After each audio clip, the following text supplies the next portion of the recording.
თუ ფიქრობთ, რომ ცხოვრებაში ის ერთადერთი იპოვეთ და მის გარეშე ცხოვრებას აზრი არ აქვს, გაიხსენეთ, რომ 2025 სეზონში Red Bull-დან ჯერ ჯონათან უიტლი წავიდა, მერე კრისტიან ჰორნერი გააგდეს და ბოლოს ტორზე მარწყვად მარკო ზედმიაყოლეს. ხოლო თუ ვინმესთვის ეს სეზონი 26-ის რეგლამენტამდე უბრალოდ ფილერი ეპიზოდი იყო, დიდი ალბათობით ეს აზრი სადღაც ბელგიისკენ ალბათ შეგეცვლებოდათ. ძალიან უნამუსობა გამომივა 25-ის მიმოხილვა 2024-ის თებერვლით რო არ დავიწყო. ერთ ჩვეულებრივ დღეს არსაიდან Sky Sports-მა დაგვიტვიტა, რომ არსებობს პარალელური სამყარო, სადაც გლანის 500 ტონა მილები არ მოუპარავთ. არ გჯერათ, ხო? არც მენჯერო და ლუის ჰამილტონი ფერარიშიო გადავიდა. აი ზუსტად მაგ დღიდან მოყოლებული ველოდებოდით ამ სეზონს. წლის დასაწყისში მცირედი გადალაგებები იყო სტაფებში, მაგრამ ალპინის შიდასამზარეულო დიდი ალბათობით არავის გაინტერესებთ. სამაგიერო დებიუტანტები ყავდა ოხრად. ახალი სახეები, ცოტა ძველები, ძალიან ძველებიც, კაი მამიშვილებიც და რავი ეგრე რა. ნუ ასე იყო თუ ისე 10-ვე გუნდის ლაინაპი შეიკრა. უბრალოდ ლიამ ლოუსონი თავის სადებიუტო სეზონში Red Bull-ში რატო ჩასვეს, ამას ვხვდები. ან შეიძლება სათქმელი აღარ დაგვიტოვეს ლიამი უკიზე უკეთივლიდაო. ნუ ეგენი ცოტა მერე. ოღონდ სანამ ბაჰრეინის ტესტებზე გადავიდოდით, მედგალაზე უკეთესი ივენთი რო დააორგანიზა ფორმულა 1-მა, ესეც უნდა ვახსენოთ. თავის წითელი ხალიჩებით შეწუხებული მაქსით, ლივერების გამომზიურებით და მთელი ამბებით. სხვადასხვა თუ კიდევ გაიმეორებენ ბლომად სამივე მასალა მოგვიგროვდება ისევ. აქედან კიდე ყველა ბაჰრეინში წავედით, სადაც თითქმის ყველაფერი ისე წავიდა, თითქოს 2024 სეზონის მანქანები არავის განუახლებია. სტანდარტულად Ferrari ტესტებზე ქვას-ქვაზე არტოვებ და Mercedes-ი ხან დადიოდა ხან ვერა, Max Verstappen Racing-ით ხლიფინებ და McLaren-ები საუკეთესოდ დადიოდნენ, Alpine კიდე ისევ ტყლაპოთი და წყლით იყო აწყობილი. პრესეზონმა ექსესების გარეშე ჩაიარა. თუ რა თქმა უნდა არ ჩავთვლით ბაჰრეინში მოსულ წვიმას, გათიშულ დენს, ჩამსხვრეულ შუშას და იმ ავტობუს ტრასაზე რო გადაიარა. სხვადასხვა ტესტებმა რაც გვაჩვენა ზუსტად ისე დამთავრდა სეზონი. McLaren-ი იბრძვის ორივე ჩემპიონობისთვის, Max-ი კიდე იმისთვის რომ შიზოფრენია არ დაემართოს. ასე ბრძოლა-ბრძოლით წავედით ავსტრალიაში. რბოლაში სადაც ოფიციალურად პირველად უნდა გვენახა ლუისი წითელ მანქანაში. ბაჯაჭყანა ბავშვები ფორმულა 1-ში და Red Bull-ის მეორე პილოტი საქმეში. რეალურად ჩეკო ხო იყო პრობლემა და ლიამით უნდა მოგვარებულიყო ეს ყველაფერი. ნუ კვალიფიკაცია წყნარად დასრულდა McLaren-ის გამარჯვებით, მაგრამ თავარი წინ გვეოდა. დილით ძლივს გავიღვიძე. თვალების ფშნეტა-ფშნეტით სეტან და ჩავსე და წვიმს. ძალიან წვიმს. აი, იმდენად რომ სტროლია მარტო საწვიმარ საბურავებზე დანარჩენი ინტერებზე. საუკეთესო სიზმაშიც ვერ ვინატრებდი ასეთ სეზონის დასაწყისს. ხო, ეს სიტყვები მე ვთქვი და არა ისაკ ჰაჯარმა, იმიტომ რომ ის დაიმდვრა გამახურებელ წრეზე და მე თავისი კუმირის მამა აწნარებდა. ნუ სტანდარტულად ალბერტ პარკის ქაოსმა ასევე დაგვაკარგინა ჯეკ დუანი, რომელსაც ამ ვიდეოში კიდევ რამოდენიმეჯერ დავკარგავთ. ავსტრალიამ ახალ ბედებთან ერთად გამოსცილ ესპანელებსაც დაარტყა. ჯერ კარლოს საინსი ააბარიერა, მერე ფერნანდო ალონსო. რბოლას რაც შეეხება, ალბათ მართლა იდეალური სცენარით წარიმართა ყველაფერი. ჯერ წვიმდა, მერე მზე იყო, მერე ისევ გაწვიმდა. ამ ქაოსმა საბოლოოდ ოსკარს შეცდომა დააშვებინა და პოდიუმიდანაც გააგდო. მოკლედ ლანდომ 2021-ის მერე პირველად ამოაგდო მაქსიმ სოფლიო ჩემპიონატის ლიდერობიდან, ოსკარი ნონჭალანტურად იყურებოდა, Mercedes-მა ისევ დაამტკიცა, რომ ცივამინში კარგია, ლუისმა კიდე უბრალოდ კივილი გაჩვენა. უზაღლო ქვეყანაში კადებს აყეფებდენო ნათქვამია და სპრინტიანი უქმეებით ჩავედით ჩინეთში. ტრასაზე რომელიც ჯოუს და ფულის დასაწერად დააბრუნეს კალენდარში. ნუ რეალურად ჯოუ წელს აღარ იყო, მაგრამ ფული იმედი აიშოვეს. ფორმულა 1-ის კალენდარმა სინქრონულად გააგრძელა მუშაობა ჩემ მაგვიძარასთან ერთად, მაგრამ ეს ყველაფერი ღირდა. ლუის ჰამილტონის წამოღებული ჯერ სპრინტის კვალი და მერე თვითონ სპრინტი. უკვე იმაზე ვფიქრობდი Ferrari-ს რო გაიჭრეს ამათ ვინ გააჩერებს თქო. ვერც გაიცდნენ და დაეწივრე კიდეც. რბოლა McLaren-ის 1-2-ით დასრულდა. უბრალოდ ლანდოს ძალიან გაუმართლა. ბოლო წრეებზე სამუხრუჭე ჰიდრავლიკასთან პრობლემა შეექმნა ბრიტანელს და თითქმის მუხრუჭის გარეშე იარა.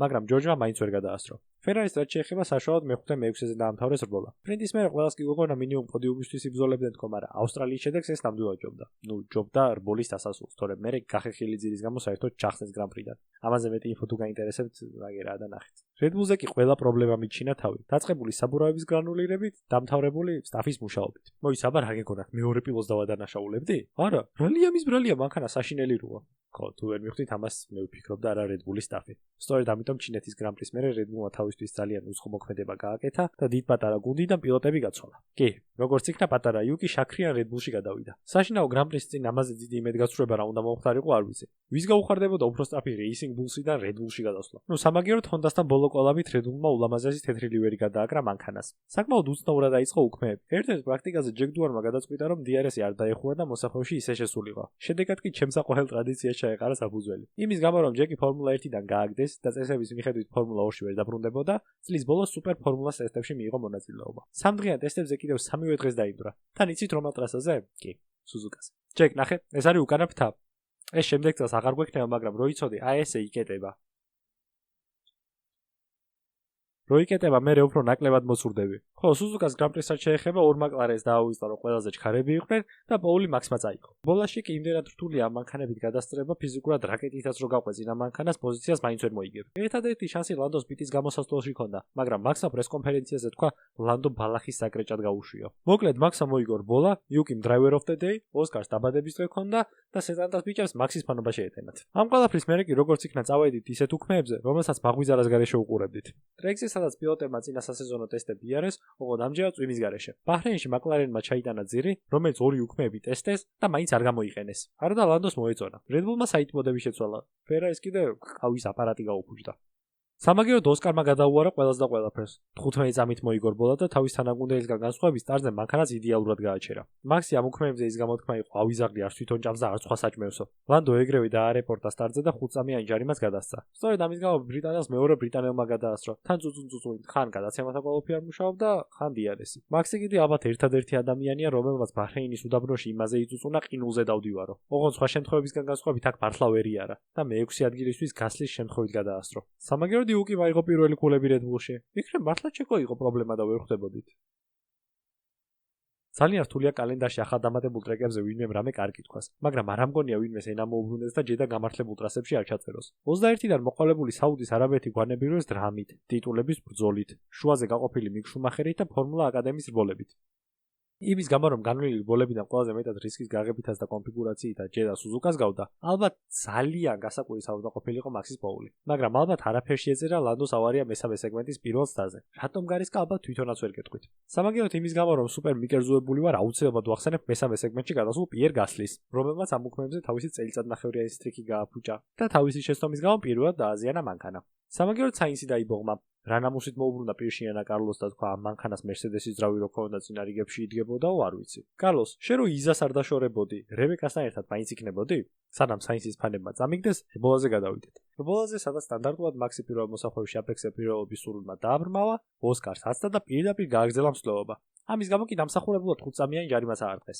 გარდა იმისა, რომ ფორმულა სიმულატორზე ივარჯიშა ლანდომ და ყველას და ყველაფერს გაასწრო პირველი სამეულის გარდა, დიდად რბოლაში არაფერი მოუხდარა. მაქსმა ოსკარს ვერ გადაასწრო, მაკლარენებმა როგორც იქნა ახალი ძირით იარეს, შალი ბედნიერი იყო იმით, სადაც იყო, მე კიდე აღდგომის პასკის ჭამა გავაგზელე. ხოლო სანამ მაიამიზე გადავალ, აქ კი აგიხსენით, მაგრამ ძირი ამ რეგლამენტში უმთავრესი დეტალია და მანქანის დამწოლი ზალის 60% სწორედ ეს ნაწილი გამოიმუშავებს. ანუ 800 კილოიან მანქანაზე 480 ძირზე მოდის. სწორედ ამიტომ აპორწიალეს მაკლარენებმა ეს დეტალი სამი უქმეები გამოყენების უგარეშოდ. ერთი მცირედი ასწრებას და ან ეკნები და ხერხემალი აგეზილება დეფინირებისას ერთმანეთში, ან კედლიდან გამოსაძრობი გახდები. ეს ძირი კარგად დაიმახსოვრეთ. სწორედ დამანდატოვა მაქსიმ სოფლიო ჩემპიონობისთვის დავაში. ხოლო ახლა გადავდივართ უქმეებზე, რომელიც ალბათ ყველა გოგოსთვის საოცნებოა, რომელმაც სურვა არ იცის. მაგრამ აუზესიარული ძალიან უყვარს. კი, ხელოვნურ წყალში დაპარკინგებული იახტების და TikTok-ზე Will Smith-ების ედიტების ნახვის მერე მართლა მოგვიწია ამ საზღვრად ტრასაზე რბოლის ყურება. თან სპრინტიანის. ყველამ ძალიან კარგად ვიცით რა ჯანდაბის გამოცაა ეს რბოლა დღეს კალენდარში. მაგრამ სპრინტით აქ ჩასვლა მართლა მაზოხიზმის ზეიმია. თუ ჩემი არჯერად აგერ შალს კითხეთ, მოთოლილის საინსტალაციო წრეზე კედელს რო ჩაეხუტა. სამაგიეროდ პატარა კიმი მოიგო სპრინტის კვალი. სპრინტზე მაქსიმ რბად გამოუშვეს პიტიდან და ანტონელის ჩაახუტეს. მე ძალიან მომწონს ეს დულო. დიდი სიამოვნებით ვიხილავდი აქ. თუ არა, აი რეისინგში მაინც.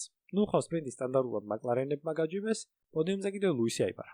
ქართველი ტიფოზების კიდევ ერთი წარმატება. ბოლაში დიდი არაფერი შეცვლილა. ერთი წრის ტემპი მაქს ძალიან კარგი ჰქონდა. უბრალოდ სამურავების ძვეთამ თავისი და ვინც უკეთესი იყო, ყველამ გადაასწრო. უკანა რიგებში კიდევ ოლის დრავმა დაუსტუკა. ჯეკს კიდევ კარიერა. ავსტრალიელისთვის მაიამი ბოლო უქმეები აღმოჩნდა ალპინის რიგებში. განსხვავებით Red Bull-ისგან ეს მართლა პილოტის ბრალი იყო. ალპინი ნამდვილად საშინელებაა, მაგრამ ასეც არ შეიძლება. დირექტორის შვილივით კი ვაქებ გასტის, მაგრამ ხო შეძლებია ქულების აღება. მაიამი და პირდაპირ იტალიაში ენცო და დინო ფერარის ტრეკზე ემილია რომანიას რეგიონში ამოყავით თავი. ტრეკს, რომელსაც ყველაფერი უნახავს, დაწყებული სცენას სიკვდილით დამთავრებული წყალდიდობით. ამ ტრასის მთლიანი ფილოსოფია პოულის აღებაში და სწორ მონაკვეთებზე პარამეტრების გათვლაშია. უკეთ დაძრავ, სტარტ-ფინიშზე შენი მოწინააღმდეგე ვერ გაკასტრებს და იარეთ ეგრე. სწორედ ეს გააკეთა მაქსმა. უბრალოდ იმ განსხვავებით, რომ პოულის მაგივრად მეორე ადგილიდან დაძრა, მაგრამ სასწაული გასწრება შემოგთავაზა. რბოლას მარტივად მივაფუჩეჩებ, მართლა არაფერი მოხდა. აი, კვალიფიკაციას რაც შეეხება, მაგარი შიში ვჭამეთ. მიუკიცუნოდას RB21 ქერფმა ჰაერში აახო, ხრეშმა ინერციის წასულ მანქანას მიმართულება შეუცვალა და პირდაპირ ჰალოთი დაეჯახა ბარიერს. ყველაფერი მშვიდობიანად დასრულდა თქო, რო გვეგონა ფორმულაში ახლა დაბრუნებულ კოლაპნიტოს გაახსენდა ალბათ როგორ უთხრეს. სცენას გავხარო და ესეც დაინდრა. მოკლედ მაქსმა მაქსი ჩაატარა, მაკლარენებმა პოდიუმი გაიყვეს, ორი ფერარი ალექს ალბონმა გახლიჩა. იმოლამ კიდე იმ მომენტისთვის უკარასკელ გრან-პრის უბასპილდა ფორმულა 1-ში. ეს იმიტომ რომ სოჭის და ვიეტნამის ნაზავი წამოჭიმეს მადრიდში. ნუ ჯერ ვერ დაამთავრეს, მაგრამ მაინც. სამათესავში ყველას ყავს ის გამოუსწორებელი ტიპი, აი მართლა რო არაფერი არ ეშველება. თან ვერ წაგდებთ. აი მაგნათესავთან წავედით იმოლას მე. უბრალოდ განსხვავებით ჩემი ბიძაშვილისგან მონაკოს სააქაოს დაბრუნება განიზრახეს და ორ პისტოპიანი სტრატეგია დაუსახეს ყველა პირს. სამწუხაროდ არც ნარკომას ეშველება და არც ამტრასას, ამ ხელა მანქანებით. და არც იმ ხალხს, მოგვიმტკიცებენ, აქ ორბოლა კაი არისო. გულით მგონია რომ ეგ ხალხი დილას ავოკადოს ტოსტებით იწყებს. არ მოსწონთ, მაგრამ სადღაც ხო წაიკითხეს რომ კარგია. პილოტების ერთადერთი გამოწვევა მართლა კვალიფიკაციის სიარულია და მე ღმერთის წყალობით კედელ-კედელ ხახუნით ისე აფინიშებენ, თითქოს მართლა რამე გააკეთეს. რბოლა ლანდო ნორისმა მოიგო. შარლი ზედიზედ მეორე თავი და სახში პოდიუმზე და რეისინგ მუსმა მხიარული მატარებლის სტრატეგია შემოგთავაზა. იმის გამო რომ ვერაფერი ვერ ვილაპარაკია ბრბოლაზე, სელებრიტების ტოპ 5-ს მაინც შეგიკროთ, რომელიც ამ ბრბოლაზე იყო. ხო თუსიაში თქვენი საყვარელი ინფლუ გამომრჩა ბოდიში. ძალიან დიდი შანსია რომ აქ ტიპის არსებობის შესახებ საერთოდ არ ვიცოდე. მეხუთე ადგილზე გავიყვანოთ მონაკოს პრინცესა. ბოლო-ბოლო ქალის ეზოში ვიკატავეთ და ნამუსი მაინც გვეყოს. მეოთხე ადგილზე ჯეფ ბეზოსი და მაგის ქალბატონი, იმიტომ რომ ბევრი ფული აქვთ. მესამე ადგილს კიდე ეს კორეელი ტიპი დაჯერდეს. რომლის სახელსაც ვერ წავიკითხავ, იმიტომ რომ შემეშლება. მეორე ადგილზე სოფია ვეგარას ჩავსავ, მხოლოდ იმიტომ რომ Modern Family-ში მონაწილეობს და სხვა ორი დიდი მიზეზი არ გააჩნია ამ ყველაფერს. პირველ ადგილზე კიდე დუალიპას გავიყვან, იმიტომ რომ ჩემი ვიდეოა და თუ არ მოგწონთ თქვენი top 5 გააკეთეთ. მონაკოდან კიდევ ჩემს მორიგ საძულელ ტრეკზე ესპანეთში, ბარსელონაში წავედით. ვერ აგიხსნით რატომ, არა, ეს ტრასა მეზიზღება. დაძღებული სიმულატორში ნებისმიერი მანქანის სიარულით, დამთავრებული ნებისმიერი კლასის რბოლით. სამაგეროდ ყველა გუნდისთვის საყვარელია, იმიტომ რომ ტრეკს ყველაფერი აქვს, დაწყებული ნელს, ტრაპს საშუალო მოსახვეებით, დამთავრებული სწორი მონაკვეთებით. ის გამოთქვა ხო გაგიგიათ ესპანეთში თუ დადის მანქანა ყველგან დადისო. შესაკრებთა გადადასვლები ჯამი არ შევცვალოთ. თუ მაკლარენი ყველგან დადის, ესპანეთში რას იზამს? კი, 3/10-ით აიღეს ბოლს. პირველი ორი ადგილი მაკლარენებმა ჩაკეტეს, უკან კიდე მაქსი ამოუდგათ. ბოლა მუდო რეჟიმში წარიმართა. სტანდარტულად ლანდომ სტარტი ჩააგდო, მაქსი მეორეზე გადავიდა, მაგრამ მერე Red Bull საბურავები გაუწვა და მე-13 წრეზე ნორისმა თავისი ადგილი დაიბრუნა. მერე 55 წრემდე არაფერი მომხდარა. ანტონელი ზედიზედ მეორე რბოლაში ძრავი გამოუვიდა მწყობრიდან და უსაფრთხოების მანქანა გამოვიდა. Red Bull-ი მარცხენა ფეხზე რო იყო ამდგარი, ამას არაპროფესიონალი თვალით შეამჩნევდა. მაქსი წინ ორ პაპაიასთან ერთად ბოქსებში შევიდა და ხის საბურავებზე გადაიყვანეს. ოღონდ კონტექსტი რო გაიგოთ, ხისტის საბურავები ესპანეთში არ მუშაობდა. მაქსმა რადიოში იკითხა ეს რა არისო და ჯიპი ესო ჰარდებიაო. რესტარტზე პირველივე მოსახვევში საბურავის ვერ გახურების გამო Red Bull-მა ტრაგი წაიღო და დიდი აბათობით მაქსს გედეეკეტა. თავის ლოვესთან დაკარგულ პოზიციას კი შეეგუა, მაგრამ ჯორჯთან არც აცია, არც აცხელა და პირდაპირ დაეჯახა. ამის გამო ჯარიმა ხელში დაეჭერინეს და უკან გამოუშვეს. სტანდარტულად მაქსს რო აჯარიმებენ რა ხდება? კი, შარლი ადის პოდიუმზე. ესე იგი ფერარი დადის ხო? არა, ლუის კი გზაუბერით ნიკო ჰულკენბერგმა გაასწრო. ამ რბოლამ გვაჩვენა რომ მაქსას ნერვები აქვს, მაკლარენი მართლა როკეტშიპია და ნიკო რაღაცას გვიმზადებს. 100%-ით ვარ დარწმუნებული, ვინც რბოლების თანმიმდევრობას განაგებს, ან გეოგრაფია რო სწავლია, ან ლოჯისტიკური კომპანია აქვს და ამათ მაგარ ფულს ახევს. ევროპული 3 ეტაპის მერე გუნდები აიკაზნენ და კანადაში წავიდნენ.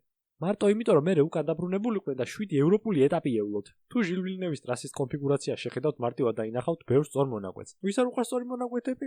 კი, მაკლარენს. ახლა ამით ჩავხედოთ. ცივა.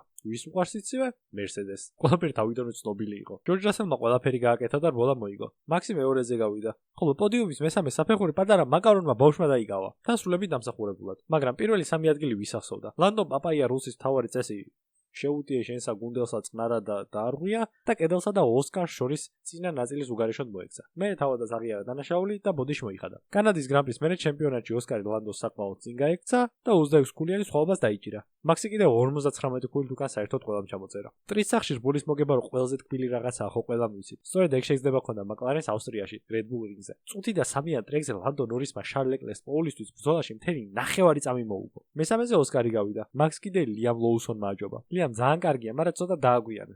ასე რბოლა. სტარტზე კარლოს საინცმა სონი ჰეიზობა მოინდომა, უბრალოდ მერე პიტიდან დაზღევა მოუწია და ვერ დაიწყო. რასაკვირველია, მაქსმა თავიდანვე პოზიციების მოგება გადაწყვიტა და უცებ უკნიდან კიმი ანტონელი შეასკნა. ისევ ეს ორი ერთად. მაგრამ ხალხისგან განსხვავებით მაქსი საერთოდ არ ყოფილა აგრესიული. ყველა ყოფილვართ ბავშვიო თუ რაღაც. და მე 18 წლის რო ვიყავი 4-ის მსოფლიო ჩემპიონი ფორმულა 1-ში კი არა დალევაში სამყავდა რა ნახე. მაკლარენმა იბრძოლეს, მაგრამ ზაკ ბრაუნმა ტექნიკურად ჩამოაშორა ოსკარი ლანდოს. ისევ იგივე რო არ გამეორებულიყო. ავსტრალიიდან კიდევ დიდ ბრიტანეთში ფორმულა 1-ის სახში გადავინაცვლეთ. სილვერსტოუნი. ტრასა რომელიც მეორე მსოფლიო ომის დროს ავიაგამანადგურებლების ბაზა იყო, მერე რა ვქრაცო და საბოლოოდ ტრეკად გადააკეთეს. ლუისის სახელობის სტარტ-ფინიშის მონაკვეთი, ორმაგი გადასწრება პერესზე და ლეკლერზე 22-ში. 21-ის კოუპსის ავარია. 3 საბურავით მოგებული რბოლა. სარეკორდო 9 გამარჯვება ერთ ტრეკზე. ახალბედას პირველი წვნიანი რბოლა. ლუის ჰამილტონს მარტო იმდენი ჰაილაითი აქვს ამ ტრეკზე, ყველას არ ექნება ერთად ძალით შეტანილ საქალაქო ტრასებზე. კვალიფიკაციაზე მართლა სასწაული მოხდა და მაქსა პოული წამოიღო. მერე უფრო სასწაული მოხდა და პრიზი ჟოზე მოურინიო მისცა. საბოლოოდ კვირა დღეს საჩამოიქცა. მაკლარენები კიდე რასაკვირველია გზელ დისტანციაზე საუკეთესოები აღმოჩნდნენ. ლანდომ კიდევ საშინაო რბოლა მოიგო, მაგრამ სადავ ფანაობთ. ჯერ იყო და ბერმანის გარდა ყველა დებიუტანტი დაიბრძვა. მერე პიასტრი დააჯარიმე 10 წამით ბრეიქ ჩეკის გამო და ნიკო ჰულკენბერგი ავიდა პოდიუმზე. მე-19 ადგილიდან დაწყებული რბოლა ამ შრეკის წვინტლით ნიკო ჰულკენბერგმა დაამთავრა პოდიუმზე. ნიკო ჰულკენბერგი, რომელიც კარიერაში არ მდგარა პოდიუმზე, კიკ ზაუბერით ავიდა სილვერსტოუნის კვარცხლბეკზე და ლეგოს თასი მისცეს და არც გაწუწეს. ჩვენ და პილოტები კი წავალთ ნისლიანი ბრიტანეთიდან ბელგიაში დედამიწის ზურგზე საუკეთესო ტრასაზე, მაგრამ ვიღაც გვავიწყდება. ვიღაც მოძალადე, Spice Girls-ის ჯერის მეუღლე, სხვების მანქანების დამწუნებელი. კი, 20-წლიანი თანამშრომლობის მერე Red Bull-მა კრისტიან ჰორნერი გუნდის თავკაცის პოზიციიდან დაითხოვა. სპაზე კი Red Bull-ის კაპიტნის რანგში ლორენ მეკისი ვიხილეთ. ამ კაც ფორმულა 1-ში საერთოდ ყველაფერი აქვს გაკეთებული. საბოლოო ინჟინერი მინარდიში და ტორო როსოში, FIA-ში საბოლოო და უსაფრთხოების დეპარტამენტის უფროსი. სხვადასხვა ჰალოს დანერგვაში ამ კაც უდიდესი წვლილი მიუძღვის. Ferrari-ის სპორტული დირექტორი, ფრასტოსის მერე Racing Bulls-ის თავკაცი და ბოლოს Red Bull-შიც გადმოვიდა. მაგრამ ამ რბოლაში მხოლოდ ჰორნერის დრამით არ წავსულვართ. Ferrari წელიწადში ორჯერ თავის გულშებატკივრებს იბედს რო უსახავს, ეგ ფაქტი ახალი არ იქნება თქვენთვის. Filming Days-ზე ნათრევი განახლებები როგორც იქნა Ferrari-მ ბელგიაში ჩაიტანა. პილოტის ჯდომის პოზიცია ცოტათი უკაგაციეს. ამის გამო უკან ჩაიჩურჩა ძრავმა და საწვავის აუზმაც. ამ განახლებებზე სხვათა შორის ლუისის ფიდბექმა იმოქმედა. ხოლო იმის გამო რომ Ferrari-ს SF25 სწორის გადანაწილება ბოლდის უკანა ნაწილზე დააწვა, საჭირო გახდა მისი გეომეტრიის შეცვლაც. სწორედ ამ განახლებული დაკიდების სისტემით გაბურღა ტვინი Ferrari-მ და გვაშინებდა 3 თვე. შედეგი სპრინტზე ლუისი მე-15-ზე გავიდა. რბოლა პიტებიდან დაიწყო და მე-7-ზე დაამთავრა. აქ მანქანის პრობლემა არც დაკიდების ფორმაში და არც საწვავის აუზშია. პრობლემა გაცილებით დიდი და თან სულიერია. თან იქამდე არ მოგვარდება, სადაც ვიღაც სულიერები არ ინებებენ ამას. შარლი უბრალოდ მიჩვეული ამ საცირკო წარმოადგენებს და ამის ხარჯზე დადო პოდიუმი ახაც. მაქსმა სპრინტი წამოიღო და მეკისმა პირველი პლუსი ჩაიწერა თავის აქტივში. მაგრამ რბოლაში ყველაფერი თავის ადგილზე დავარდა. ოღონდ იმ ყველაფერს ცოტა დიდი დრო დასჭირდა.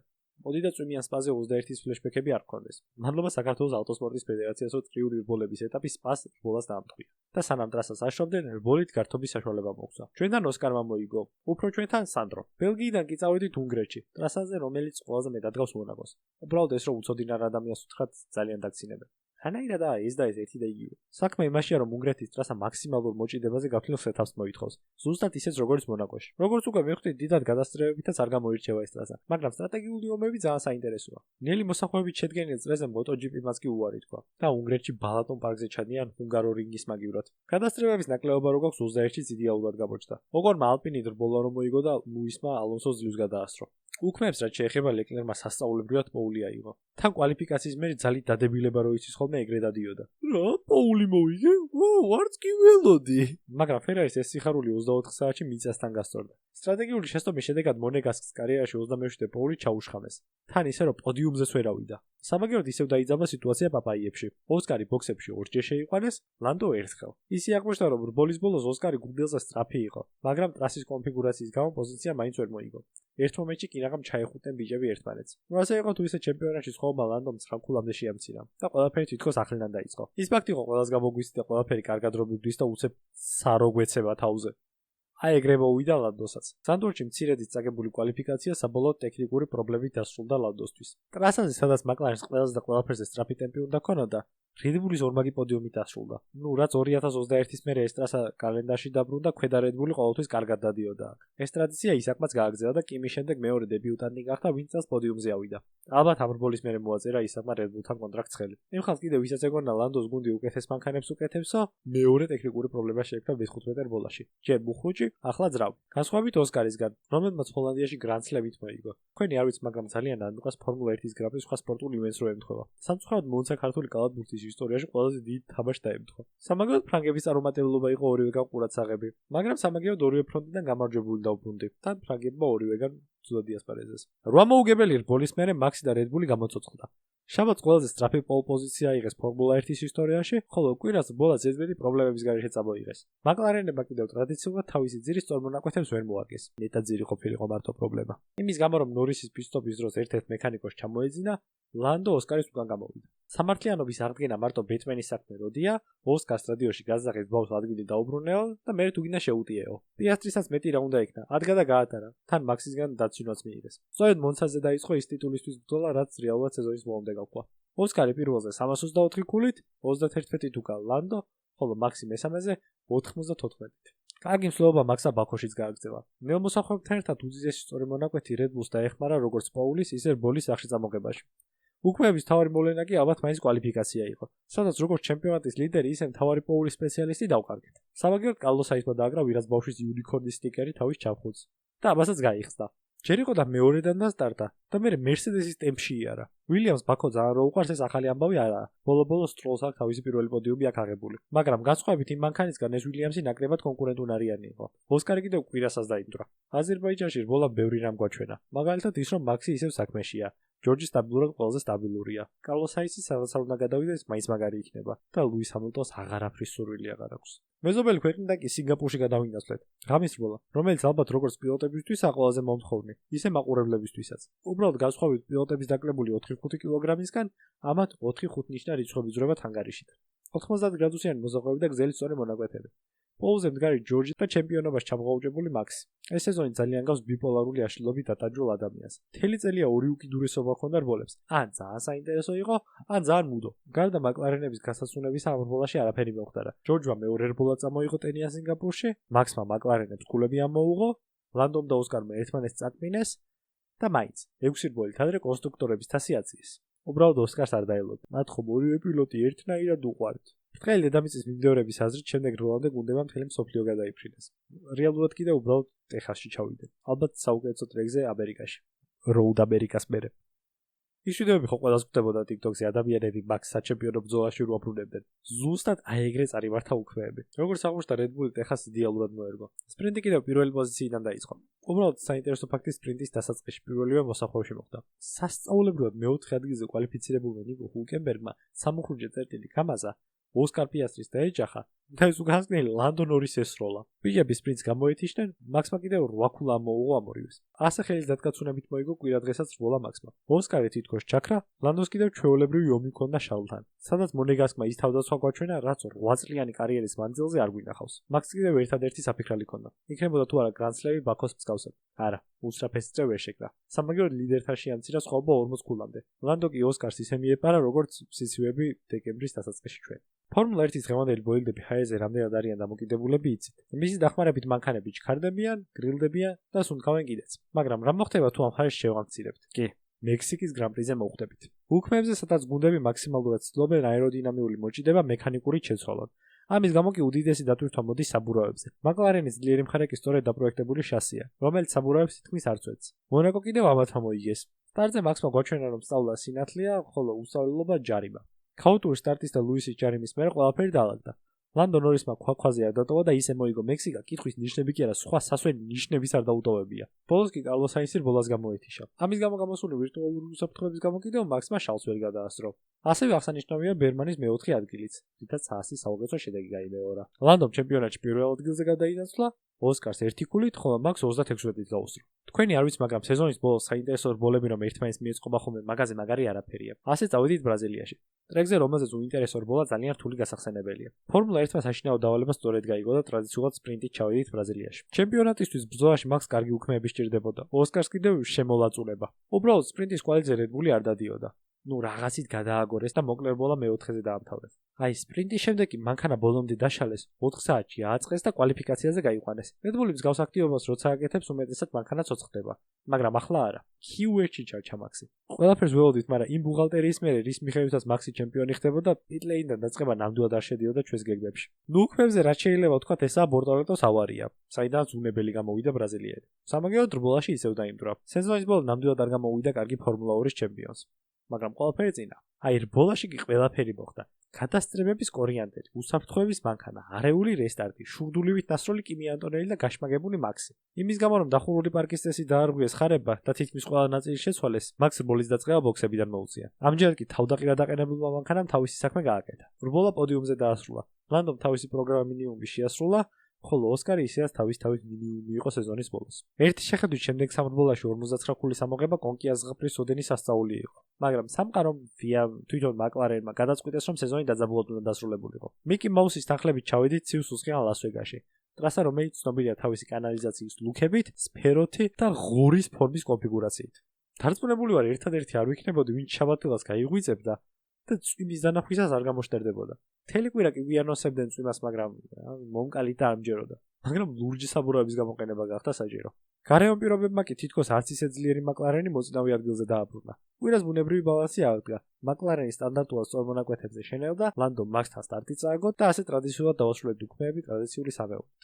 არ გასულა ხანი და რენდომ ტვიტერის აკაუნტით ვიგებთ, რომ ორივე მაკლარენი გეგმიურ შემოწმებაზეა დაბარებული. ლანდო კი შენელდა ბოლო წრეებზე, მაგრამ ვივარაუდეთ, რომ საწვავის დაზოგვის მიზნით გააკეთა ეს. მაგრამ თურმე საძაღლია მარხის თავი. როგორც აღმოჩნდა, მაკლარენებს თავიანთი ბოლიდი იმაზე მეტად ხოლია დაბლა დაწეული, ვიდრე შეიძლებოდა. მცირე ტრასის ზედაპირისთვის უხახურებიათ, ჯებრო კი გაუცვეთიათ და დისკვალიფიკაციას წაუწყამთ. კიმის პოდიუმის რო არ ვახსენო, აქვე არ შემიძლია.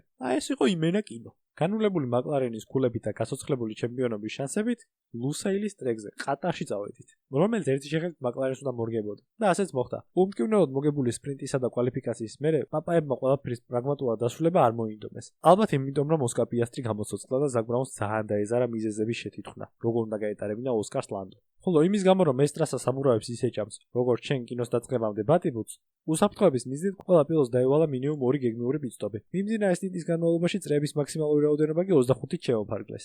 ამ ადამიანმა კი რბოლის მიმდინარეობისას იდეალურად გათვალა ყველაფერი და უფასო ერთი პიტსტოპი მოახდენინა მთელ გრიდს, გარდა მაკლარენებისა. 7-25 ვერ მიუმატეს თუ იდიოტურად გუნდური თამაში ითამაშეს, მაგას ჩვენ ძალიანაც რომ მოვინდომოთ, მაინც ვერ გავიგებთ.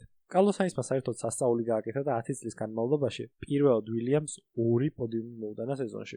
არ ვიცი ამ ადამიანის გაშვება ვისი იდეა იყო, მაგრამ ლუისისგან განსხვავებით 70 მილიონს მაინც არ ითხოვდა. კი იყო ეს მაკლარენი მაქსესტრაფი ნახევარი წამით, მაგრამ ერთი პიტსტოპი მაინც ვერ ჩახურეს. და ასე ღვაბერიძის კითხვით წავედით სეზონის ბოლო-ბოლოში. აბუ-დაბი. სეზონის ფინალი. 3 ორბოლელი და 1 გამარჯვებული. უბრალოდ განსხვავებით ლანდოსგან ეს ადამიანი სასწაულის იმედზე იყო. ეს კიდე საერთოდ სასწაულის ოღონდ კვადრატში. იმის გათვალისწინებით, რომ აბუ-დაბის უმეტესად კონსტრუქტორის ჩემპიონი იგებს, საერთოდ არავინ ელოდა ასეთ Red Bulls. მაგრამ ყველანაირ მოლოდინს გადააჭარბეს. მაქსმა 2 ისეთი საკვალიფიკაციო წრე შეკრა, თითქმის 21-ის თავისი რეკორდი მოხდა. ვერც გავავტყურებთ. ყველგან რისკავდა ნიდერლანდელი, განსხვავებით ლანდოსგან, რომელიც წყნარად 7-ად გავიდა თავის მეორე ადგილზე. რბოლაში ზედმეტად არ უნერვიულია. ვისაც საჭირო იყო ყველას გადაასწრო და თავისი კუთვნილი ჯილდო და ბოზანდარა შეყვარებული ერთად აიტაცა ჰაერში. ყველაზე გრძელი სეზონიც ასე დაუსრულეთ ფორმულა 1-ში. ნახეთ დომინანტურად წაღებული კონსტრუქტორის ტიტული, მეტნაკლებად კარგად მომუშავე მაკლარენი, რაც არ უნდა იყოს ამ ხალხმა იმუშავა და ამის არ დანახვა უდიდესი უნამუსობა იქნება. შუა სეზონში გააყრილი, მოყვანილი და გაცვლილი პილოტები, პატარა დებიუტანტები პოდიუმებზე, დიდი გამოცდილი ვეტერანიც ნახეთ ტოპ 3-ში. სტაბილურად ცუდი ფერარი, დეპრესიული შარლ ლეკლერი, ერთი შეხედვით მოფერიანებული ვილიამს და წყალში გადაგდებული რენოს რავები. Red Bulls კიდევ სტანდარტულად ტეიმ იმპალა სეზონი ჰქონდა. ძალიან კაი იყო, მაგრამ იცით ერთი კაცი როა? დაგტოვეს კარგად ნაცნობა სახეებას. თქვენი არ ვიცი, მაგრამ მარკოს გაგდებას ნახტად არ ველოდი.